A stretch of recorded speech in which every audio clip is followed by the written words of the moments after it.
What is up, guys? It's Mitch or Deity, and it is Wednesday, meaning it is news day. So we have a patch coming tonight. Every other week is a maintenance patch to where the game will be down for maintenance for X amount of hours. This is one of the weeks where there is no maintenance. So we're going to go over what all's coming. I don't think there's a whole lot, most likely.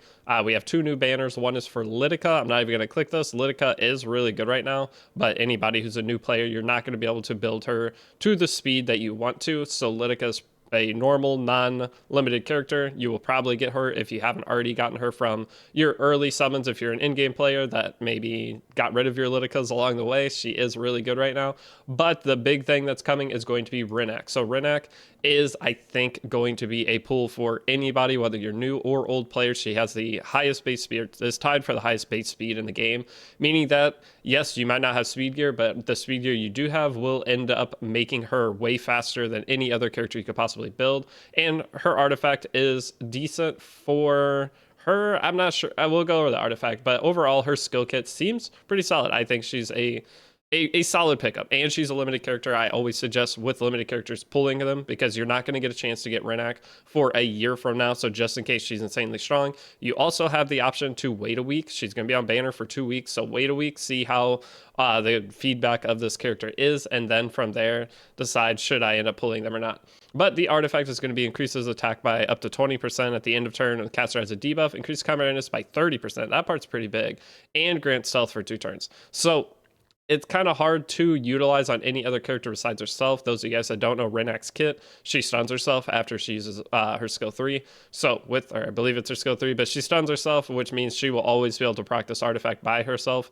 I don't know what all artifact options I would consider for Renak, but this one definitely could be potentially good. Plus, it's a limited. You never know in terms of another character that could come out that would be really good with that. But I will be pulling Rinak on both my main account, obviously, and then on the guide account, I will try her out as a new player, see how she performs, and see what kind of speed I can get on her. So I'm excited for her overall kit having the true damage for everybody and being a super fast kind of turn controlling character. She can race against your opponent and take out their top threat potentially and push them back. So overall seems really cool. One of the big things with her is there is going to be the combination of her plus Dragon King Sharoon. I'm very excited to do that on my main account. She stuns herself, which allows your Dragon King Sharoon to self-proc and push up, which then allows her to use her skill 3 and push back your opponent. So it gives like an additional some kind of fun play style. So we'll see. We'll test that in arena and see how it ends up working out right at release tonight. But that is going to be the Rinak thing. There is also some packs here that are coming with Rinak. That seems like what they do now is every new character anymore, they release these packs. These are usually the best value in the game if you are to spend money. A lot of times will come with equipment. This looks like it's going to be like 17 speed equipment. Hopefully it's not anything faster than that. 17 speed average is fine to give out to players in my opinion, but anything above that is making the game super pay to win. So 17 speed's fine, 18 and above is no-go. So let's find out. Overall, the other items are just your general pack items that you get. So going down, let's see if it has the gear. It does, and it's 17 speed. That's what I figured. The other pack is 17 speed. 17 speed is usually the easy top speed to get. Anything above that takes a decent amount of luck. So having general 17, this is fine. Anyone who complains about this, I'm not on the same page as you, but I kind of get it, especially if you're struggling to roll gear. But that is a skill you will learn over time, how to roll gear better. Now, with this, you're going to have your items you get from the boxes, leaves, or bookmarks. It's not the worst, I guess. So the packs, we'll see what the prices are when they come out. Probably it's going to be 10, 50, or 10, 30, 50, 100, and you could buy them multiple times, usually what it is. This pack right here might be like a $3 pack or something. But overall, just some extra packs. I won't be buying them. I haven't spent a penny on Epic 7 all year. I'm actually really proud of myself. Not a penny. I've spent on other gacha games, but Epic 7, I've been doing good.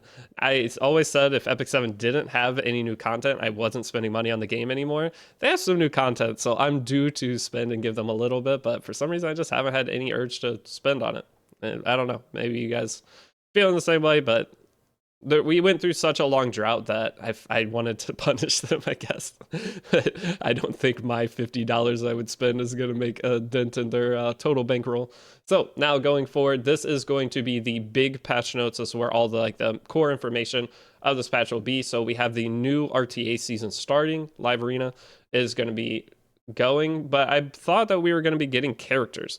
So they explained we should be getting like rental characters that you could utilize within draft mode, and I don't see anything in here with that. So maybe that got postponed, but it was a way that new players could get in. They could build a couple characters, but then use the rental characters to be able to achieve like Masters RTA or to a certain level of RTA. You got that. I don't know how long you can use them or whatever their idea was, but that I don't see is in here. Maybe I'm missing that. Let me know if there's like an extra page or something I missed going through those. But that is a cool idea. I like that people could get into the game, build their couple of characters, and then take some extra characters to be able to play against other players, and everyone gets those characters, so it's a fair playing ground. As long as you make things a fair playing ground within like a competitive game, that's perfectly fine with me. I love the idea of it, but I don't see it. Now, next up, we just talked about Rinak. She's coming. I'm going to say she's a limited. You're better off pulling her than not pulling her, just in case she's insane. But if you want to be safe, wait a week. Okay, she's on banner for 2 weeks. Wait a week, summon her on the second week after you hear feedback from different content creators or different people in the community. Okay, next up, my green screen's all messed up. I'm sorry. I see it. I just woke up, so I haven't had a chance to like fix lighting or anything, but that will be going. She has a new side story coming, so her overall skill kit seems really good. And one of the biggest things is ever stats here, it doesn't, but her base speed's 129, which is insane. And then the coolest part of her kit is she deals 7,000 fixed damage to all enemies. That part could be massive, especially if you're trying to utilize her to race like a cleave style team. The thing is, 7,000 is just enough not to one shot any kind of squishy high speed character, but 7,000 damage, I feel like, is pretty substantial, because even in a tanky style team, if you built a character version of Rinak that's slower but bulkier, getting that 7,000 damage in her general turn rotation, it seems like she could have potential use case out of just that opening thing, but we'll see. I don't know, I might be cooking, but I'm gonna try her in a bunch of different ways. You know what I mean? All right, so going forward, I deal with Prince. That's her side story. So it's just a general side story within the game. You go in, you can go through it. You're going to get your Mologores. You're going to get some bookmarks and Skystones for it. So it's definitely worth doing. The basic part of it, there is an exchange shop. The exchange shop is going to be usually buy the Mologora, buy the bookmarks, then buy the artifact charms. Those are the main three things I always tell people to buy from these shops. You barely have to farm in order to achieve that. Next up, Epic Pass. That's going to be one of the most asked questions probably over the next week. Is this worth it? Yes, it's always worth the 900 Skystone one. If you want the skin, I mean, it's a nice skin. Usually these will come with some kind of new skin to the game where you could buy it, so you don't have to spend money at that point. It's just a Skystone purchase. The original pass is 900 Skystones. The extra pass is 1800. The extra 900 you put in only gives you a skin, but some people are collectors. I usually don't buy skins unless it's a character I really like. Probably will buy this one because I do like Polytus. I actually have two Polytus, so it would be nice to have one with the skin, one without the skin, so I can differentiate which one's for which thing. I have one that's effect res, one that's really high effectiveness. So that is, in terms of the rewards aren't anything insane, but it is the value of 900 Skystones, the Mologora in there, the general charms, and you do get some, the border here if you want to try to utilize that. It's not a bad border, actually. Kind of like it, for especially if you don't have any borders yet. If any of you are new players getting into the game, it might be a good 900 Skystone purchase. Okay, so going from here is just the general pass like you've already seen. Whenever you start the game, you complete challenges, you level it up. When you buy the pass, you get an additional 10 levels, but as long as you're playing, you're going to fill this up, no problem. Next, and then this is the price of it, 900 for the basic. That's what I would personally always buy. And then the 1800 though is just if you want the skin. Now from here, this is all the rewards in there. The rewards aren't great, honestly. It's technically worth the 900 Skystones, but barely. So it's not a super good value overall. But so you can skip it completely and save your Skystones, use it for energy, buy more shop refresh bookmarks to get more mystic medals. If you're chasing a Runka, you're not gonna like hurt yourself not buying this pass. I don't know, actually. I want the skin, but the pass, it's one of the bad passes that doesn't have the extra reforged material boxes. So I feel like this is like the lower end version, but either way, if you buy it, it's fine. If you don't buy it, it doesn't really matter. So going forward, it has a drop rate up, Lytica drop rate up. We already talked about that. I think that's basically it. And it has the skin here. It's a pretty nice skin. This was the World Cup winner, so we have Epic 7 World Cup tournament every single year, and the winner gets to pick a skin. I believe this is what they picked. It's not bad. And then Rinak, Lytica, coin shop. Okay, here we go. This should be the last thing within the patch. So the coin shop, there's always a Covenant coin shop every time. Once you pull 7 characters and then pull a duplicate, or 7, say you pull Vildred, green Vildred, and you pull 6 more green Vildreds, you will then every green Vildred past that, or it might be 5, but you start getting coins. You'll get 8 coins per duplicate past 6 duplicates. That's for your regular Covenant heroes. these are basically impossible to buy unless you're super whale. Okay, I would never buy a Covenant hero out of this. There's gear you can buy. You can buy charms, and you can buy Mologora from the shop. So your Covenant coins. This is what people refer to as a whale shop. I would not ever buy one of these characters out of here. Just wait and summon them on a banner. It's going to be way more value for you than that. Is insane. You have to get 8 dupes on top of having. It's 8 dupes of super dupes, like having so many dupes. This in total probably is going to end up going to be like 30 dupes of characters from the initial start of getting dupes of your account to get a single character. It's terrible value. I don't know why this is a thing, but the good shop is going to be the dark hero shop. So the light dark hero shop, whenever you pull a Moonlight 5, the next Moonlight 5 you pull that's a duplicate, you get 10 coins. Once you save up 40 coins, you are able to go to the shop. There is a rotation for this. A lot of people hate that it's on a rotation.